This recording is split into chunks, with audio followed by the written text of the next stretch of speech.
Hello everyone. Hello.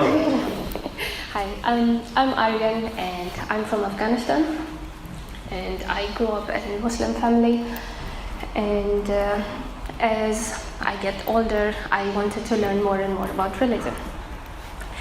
And I wouldn't be hypocrite, I knew that Mohamad married Aisha when she was just a child, but my excuse was like, it happened thousands of years ago, who cares, it doesn't affect our life today. And he says to pray and fast, and everybody in my family is following him, so he must be good. And I loved God and I wanted to be close to him, so I did everything I could as a good Muslim. So I would pray as many times as I could in a day, and I would fast in the Ramadan, and I would read Quran. And not just in Arabic, I've read Quran 6 times in English, and I wanted to understand and follow it. And that was the course of my action. Fast forward to 2015, and now I'm working in the IT department for an independent newspaper company, and I'm doing the coding, the website and coding, that's my job. But whenever I had free time, I would just read the news, and then I come across this news article that changed my life. And before I get into details of that, I apologize now that some of the details are upsetting. So the news was that this Turkish child bride, and this man marries off his 9-year-old daughter to his friend who's 40-something. There is the nikah, which is like Islamic marriage contract. And as a meher, because in Islam there is a meher muajjal, which you take like instant meher, and then there is another meher if you divorce the wife, that's the other money you pay her. So he takes the instant meher from him, does the marriage, but the problem is that little girl, she dies. She starts bleeding on the wedding night. They took her to the hospital. The bleeding doesn't stop, and that's where she dies. And the hospital informs the media and the police, otherwise these news never get out. So I read this news and my blood is boiling. I'm so furious. I'm like, how dare this man put the life of that child in danger? And I'm thinking, but when I just don't like pointing fingers at other people, I also like to reflect on myself. How did he do it? What's the difference between me and this guy? According to the post-mortem report, they found a lot of stress hormone in that child. First, separation from the parents, and then being with this monster. She was crying and screaming, but he didn't stop. And I'm thinking, how did he do it? What's the difference between me and this guy? And turns out to be there is not much difference between me and the father of this girl. He follows Mohamad, and he married the child. I follow the same Mohamad. And I could see the blood of that innocent child in my hand, and I didn't want no part of it. I'm like, how many innocent lives have to be lost before we realize how wrong this is? That was the day I stopped. I stopped praying, I stopped fasting. I believed in God. But for me, Islam is the man and the book, so the man was down. But I still read Quran, because as a Muslim you believe Quran is a book of God and God is the author of the Quran, and I used to read it a lot when I'm in trouble, when I'm sad. It was a source for me, so I was like, what shall I do about this? But then I prayed to God that I would be looking for another religion. And the day, the new religion or the new relationship, that the way, the true God, when you will give me a reason to doubt Quran, that will be a sign from you that that's the true religion, and I'll follow that religion. So I started this quest of finding the religion, and my first stop was Judaism. I downloaded Old Testament copy online, and I started reading. It took me like a year and a half to finish it cover to cover. Very good religion. I found some differences, but I was still looking for the sign.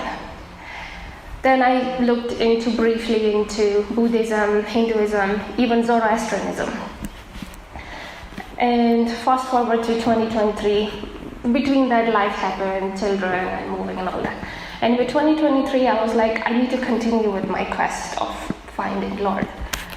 So I was like, let's look into Christianity. I've not looked into Christianity because as a Muslim, you think we believe in Jesus and he's a prophet, and you think you know everything about Christianity. But this time I was like, I will look into Christianity according to the Christian sources. And I've seen the cross and I've heard the Trinity, so I wanted to know what is Trinity.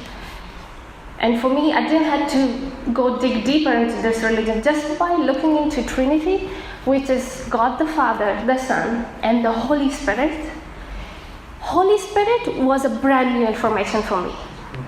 For me, I was like, wow, Holy Spirit. And you believe in God, and they believe in one God? And because in Islam, it's like God the Father, the Son, and the Mother. Because God said, why, Jesus, did you tell people to believe you and your mother? And Jesus would say, I didn't. So that was the first time it hit me that Quran got Christianity completely wrong. And there is error in it. And that was just the tip of the iceberg. Because when you turn, you can start seeing a lot of stuff. There is a lot of other errors in Quran, but one other thing which struck me the most was that Quran confused mother of Jesus, Mary, because in Arabic we don't have Mary, it's Miriam.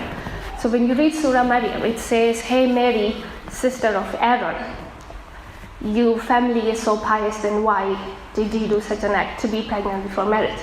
But Jesus' mother never had a brother Aaron.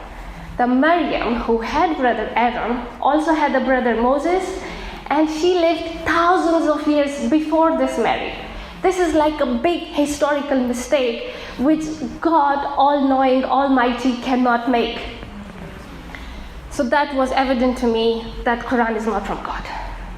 And I had the proof about the true religion. So I'm seriously now considering to become Christian. So I turned it to this religious freak because I was like, when I'm becoming Christian, I have to answer to all my friends and family, why did I choose this religion and all that.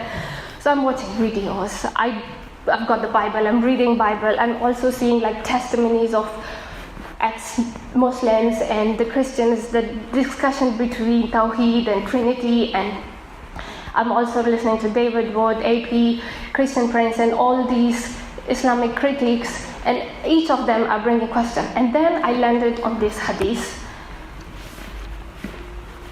which was a turning point for me. I'll send the details of it. It is Sahih Bukhari Hadith 6805. The story is 3 men travel to meet Muhammad, and they get sick. And Muhammad sends him they say like, go to this man, you will drink the camel's milk and you will feel better. So they did that, but after they felt better, they killed the man and they took his camel, and as they wanted to flee, Muhammad men arrest them and they bring him to Muhammad for judgment. Now I'm reading this and thinking like, what is he gonna do to them? Like, they killed, so is he gonna... But there are 3 and they killed 1 person, so is he gonna put them in prison and preach them and then they will become great? Or he's gonna beat them? What is he gonna do? And what I read, he says, cut their 1 leg and 1 feet from opposite side. Put hot iron in their eyes, leave them in a hot spot until they die. I read this and I stood up from my chair. I couldn't sit anymore. I'm walking around saying, oh my God, oh my God, oh my God, oh my God. Like freaking out. And when you do that, you have like cross-body experience. You can talk to yourself. And my other self is telling me, calm down, drama queen. I mean, people have done worse things than this, it's okay. And I'm like, but not prophet. I grew up reading prophet stories. Adam, Moses, Noah. Prophets don't torture people. This is wrong. And I'm thinking, I've been a Muslim for so long and I didn't know about this hadith. And I mean, they've done horrible stuff in Battle of Khaybar, but this one was new to me. So I'm like, what if Jesus prosecuted someone? Then I'm not going to become a Christian, if that's the case. So I quickly Googled, did Jesus prosecute anyone? And I see the story of this adulterous woman come. And I read this and I'm like, woman? So I open the story and I'm thinking the worst, like what's going to happen? And the story is that Pharisees always wanted to test Jesus. So they bring this adulterous woman to Jesus and they tell him, according to law of Moses, we should stone her to death. What does your law say? And Jesus say, whoever of you have not committed any sin in their life should cast the first stone. And he himself had never committed any sin in his life. If he wanted, he could have prosecuted her. But everybody else, they drop their stones because we are all sinners. Big or small, we have committed sins. So everybody leave, and Jesus saved her life.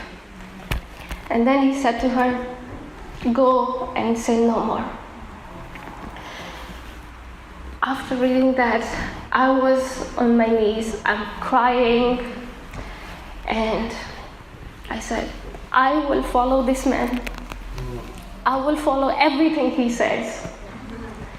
And I commit my heart and soul because he's good. And then I sent emails to all the churches, being baptized. And my friend Robert told me about this church, and I sent email, and then Caroline replied to my email. I came here, and I've been coming ever since. And today I'm here.